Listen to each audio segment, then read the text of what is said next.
Okay. Anyway, I'm back with another live Hardy Boys, Chapter 9.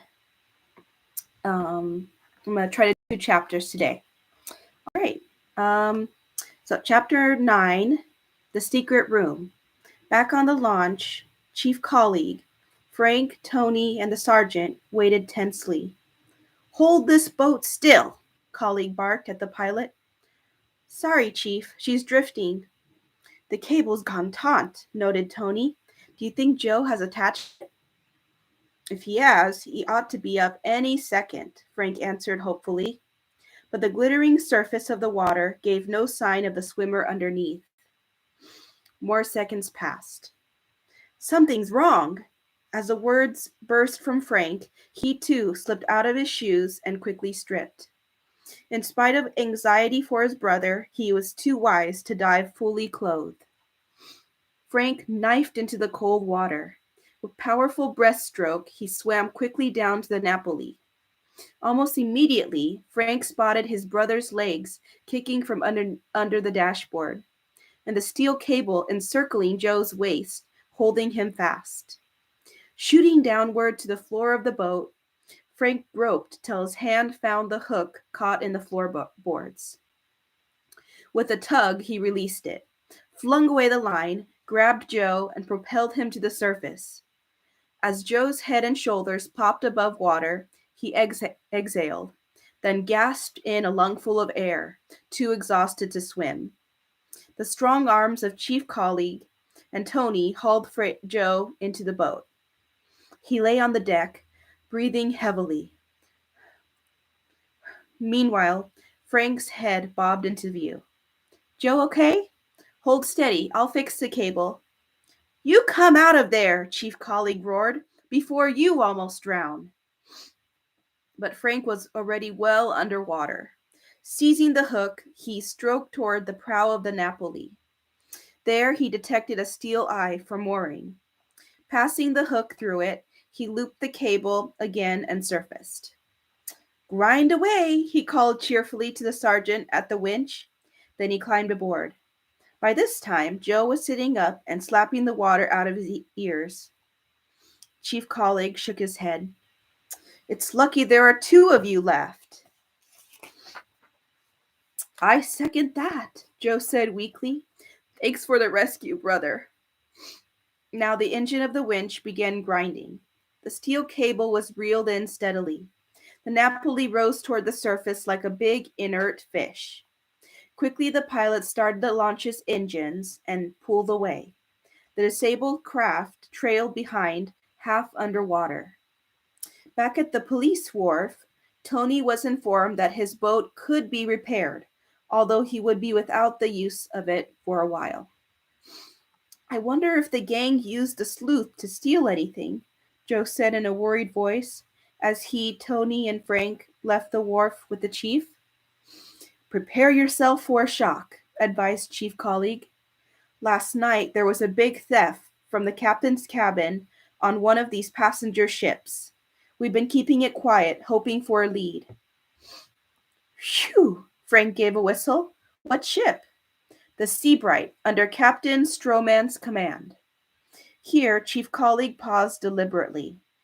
That ship is owned by the Bayport and Eastern Steamship Company. Instantly, Joe remembered the matchbook. Then it was our sleuth they used, he declared. Frank observed a familiar look in their old friend's eyes. Chief, the boy asked suddenly, what did the gang steal? They stole, Colleague pronounced slowly, a very valuable jade necklace, which the captain had bought for his wife. It took a split second for this information to hit home. Both Hardys exclaimed together, Heard Applegate, his stolen collection. Chief Colleague signified agreement. First thing I thought of, 2 thefts of jade within a few hours. It's only logical the same person is responsible. Where's Captain Stroman now? Frank asked. Can we talk to him? Does he know what the thief looks like? Whoa, he's gone to New York to consult with the insurance company. He'll be back tomorrow. All this begins to fit together, Joe pointed out thoughtfully. Mr. Applegate's case is tied up with the old Purdy mansion. Yes, Chief Colleague agreed. But how? Get away by water, Frank answered excitedly. The Willow River runs right behind the Purdy property. These crooks can go there from the docks without touching dry land. And that's where they transfer the loot to cars or trucks, Joe finished eagerly. Look, Chief, Frank said, Joe and I are going out to the mansion at 5 o'clock. The youth checked his watch. It's almost noon now. We'll see if we can turn up anything there and get in touch with you afterward. On the way home, the boys dropped Tony Preto off at his father's construction company. As he got out of the car, he thanked the Hardys again for their help in raising the Napoli, and Frank and Joe wished him good luck with the repairs. When they reached home, Aunt Gertrude was waiting in the living room.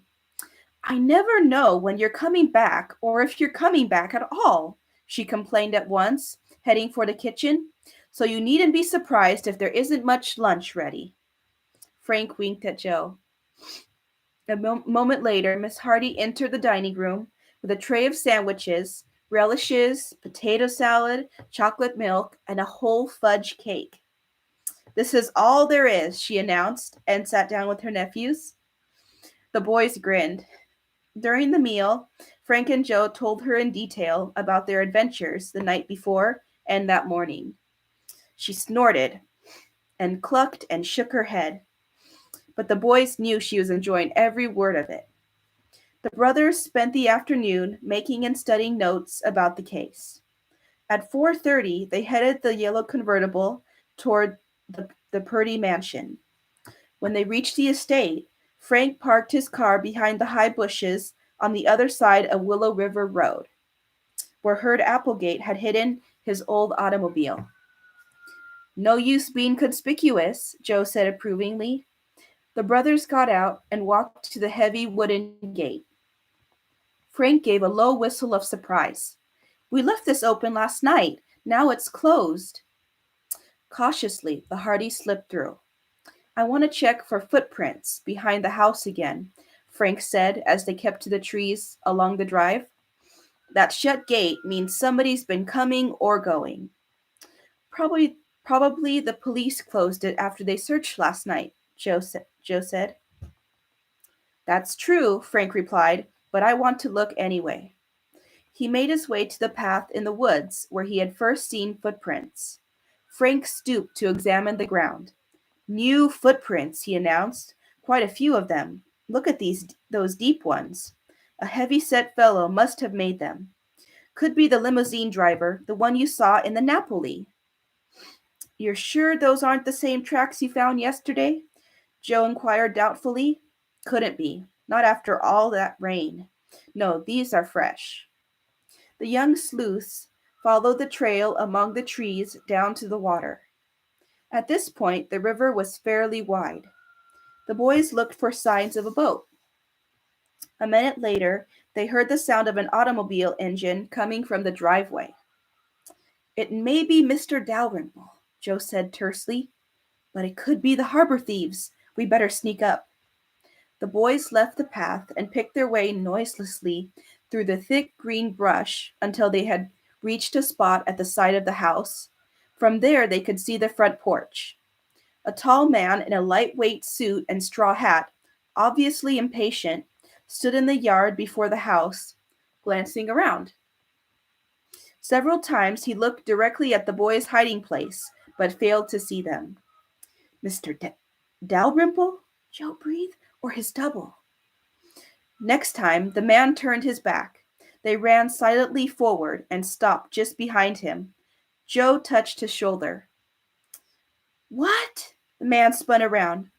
Mr. Dalrymple, Joe greeted him. Sorry, but we wanted to be sure who you were.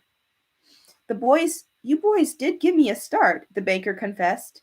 I didn't see your car, so thought you weren't here. But come along, we can't waste a minute. The time lock is set for 5 o'clock exactly. We have to get in now or lose our chance.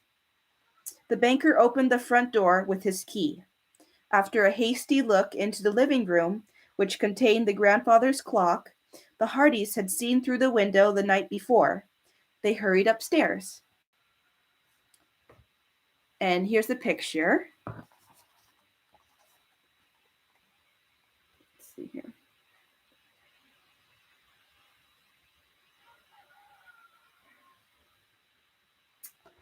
So the caption underneath says, "Another warning!" he cried out, snatching up the paper.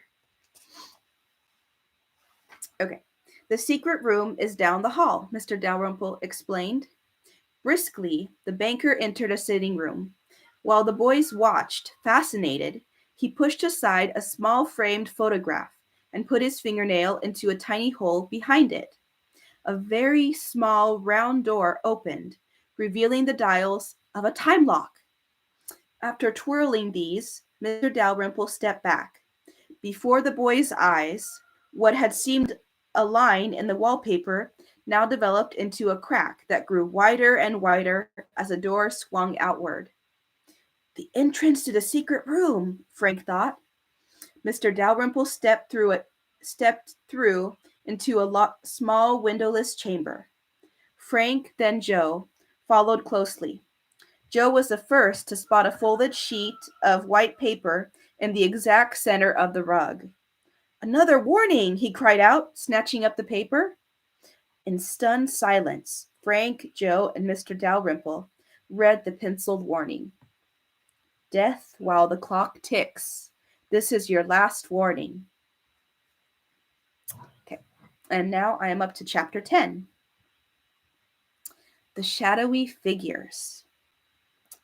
Frank examined the threatening message for fingerprint smudges, but there were none. The lettering was like that of the first two warnings. "We'll keep this note if you don't mind, Mr. Dalrymple," he said. "May need it as evidence." The banker nodded gravely. "You know, boys," he said, "it's not so much the threat of death that bothers me. It's the idea that somebody hates me enough to want to kill me. Who could it be?" Frank and Joe, too, wondered about the motive behind the strange notes. "What about robbery?" Joe ventured. "Has anything been disturbed?" Quickly, Mr. Dalrymple rifled through the papers on his table and then checked his filing cabinet. "No," he muttered, "same as before. A mysterious note in the middle of the floor, but nothing has been touched." Frank Hardy looked carefully around the square, windowless room. "Well," he said, "if someone is going in and out, we ought to be able to find out how. Please close the door, Mr. Dalrymple. Let's get busy, Joe." The banker pressed a switch, turning on an overhead light. Then he pulled shut the heavy steel plate door. The Hardys went into action. First, Frank walked up to the fireplace and peered up the chimney. You're right, sir. It's barred," he observed. "The opening's too small for even a baby to come down. No intruder came in this way." Joe took a small mallet from his pocket and tapped the walls gently for a hollow sound. Meantime, Frank rolled up the rug and checked the floor for a trap door or movable boards. The entire room, however, seemed perfectly tight. "It doesn't make sense," Frank declared. "Somebody got in here with those notes." "I know," Mr. Dalrymple sighed. "One more possibility," said Frank abruptly. He pulled a tape measure from his pocket and quickly took the dimensions of the room. Then he said, "Now, Mr. Dalrymple, will you let us out?" The banker opened the secret door, and Frank took a measurement of the wall's thickness. After they left the secret room, Mr. Dalrymple closed the door, set the time lock, and replaced the photograph. Meanwhile, Frank was measuring the sitting room. Then he slipped into the hall and measured that. "What's the idea?" the banker asked. For a moment, the boy calculated swiftly in his head. "I thought there might be some kind of secret passage behind the vault," he explained, "but it's impossible. All the measurements check out." "I guess we're stumped," Joe admitted ruefully. "But you'd better take the warning seriously, Mr. Dalrymple. Stay away from here unless we're with you." The three descended the long, wide stairway in silence. Pausing at the bottom, they were startled by the only sound audible in the big, empty room. Tick, tock, tick, tock, tick, tock. Death while the clock ticks, Joe exclaimed, and bolted across the hall into the living room. There stood the tall grandfather's clock, its pendulum swinging steadily. Tick tock. Mr. Dalrymple wrinkled his forehead. I never wind that clock, he declared. Somebody has, Joe said. It was going last night when we were here. Maybe it's the same person who's writing the note. Maybe the same person who's writing the notes winds it. He says he's going to kill you while the clock ticks, and he might mean this very one. We'll spoil his game, whatever it is. Joe looked into the glass door of the lower case where the pendulum hung. Nothing lay inside. He cautiously opened the upper door and peered into the works behind the face. Nothing here, he announced. Suddenly, Joe remembered something. Mr. Dalrymple, he said, do you have a set of keys for us? The banker looked dismayed. Oh, tosh, he exclaimed. I've so much on my mind, I forgot all about it. I'll have them made first thing tomorrow. A short time later, the boys' yellow convertible rolled up the Hardy driveway and into the garage. From directly overhead came the sound of loud laughter, people talking, and a series of heavy bumps on the floor. What's going on? Joe exclaimed. The brothers rushed upstairs. The door of the Hardys' laboratory opened on the spectacle of Jerry Gilroy rolling about on the floor. Chet Morton seemed about to step on Jerry with his whole weight. Tony Prito and Biff Hooper were howling with delight, and Phil Cohen was photographing the scene with one of Joe's cameras. Strong stomach muscles, you say? Chet roared. Hold still and I'll test 'em for you. No, no, pleaded Jerry. Not that. They're weak. I give in. Bill Cohen was the first to notice the newcomers. Gentlemen, he cried out, there will be a moment of silence while we all observe the arrival of the Hardy Boys. Look at them closely, gentlemen. Feast your eyes. Do not neglect this opportunity, for the Hardys come and the Hardys go. But what they're up to, does anybody know? Hear, hear, poetry, Tony applauded. Does anybody know what the Hardys are up to? Repeated Phil, gesturing like an orator. I wait for a reply. I have one, and it's not about the harbor thieves, Jerry grinned. I think Frank and Joe are going romantic. Did you see 'em ducking out with their girls in the moonlight last night? Sure enough, Chet drawled. I also heard from Iola that as soon as they were on the porch, Frank and Joe made a break for the car. Iola says she and Callie don't know what it was all about, but it had better be mighty important. Joe looked non-committal. Well, you can tell her it was. Their stout friend moved closer, with a glint in his eye.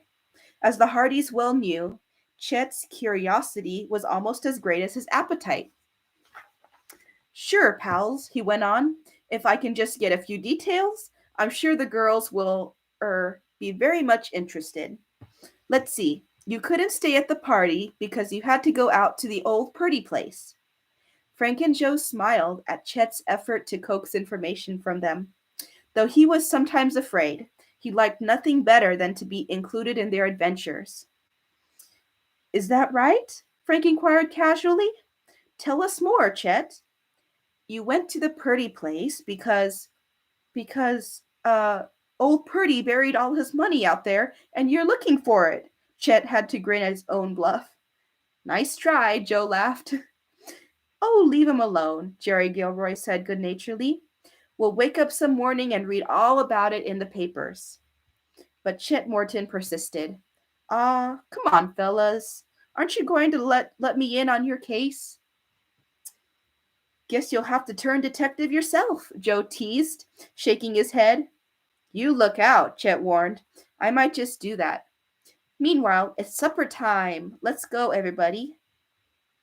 When he and the other boys had departed in Jerry's jalopy, Frank and Joe stayed in the lab and discussed the mystery until Aunt Gertrude summoned them to eat.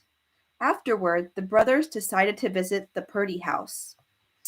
Even if we don't have a key, we'll see if there's any activity out there tonight, Joe said. Frank agreed. Let's walk. We can take a shortcut. The brothers waited until it was dark. After equipping themselves with flashlights, they started out at a rapid pace in the bright moonlight. Soon they had left the town behind. Once on Willow River Road, they hugged one side, and when cars passed, the boys melted into the brush to avoid detection. As they reached the Purdy gate, Joe crouched and looked back. The road lay clear and pale in the moonlight, but the long, ivy-covered wall was shadowy and dark. "Hey, Frank," he whispered. "Somebody just ducked from one tree to another back there. We're being trailed." "Let him follow," Frank answered. "We'll hide in the bushes near the house and spy on him." Quickly, the brothers scrambled over the gate. Soon they were well concealed in the same spot from which they had first seen Mr. Dalrymple that afternoon. They could see both the front and back doors of the high old house, with its slate roofs gleaming in the moonlight. Minutes passed in silence. Then a heavy-set figure sneaked across the open space in front of the house.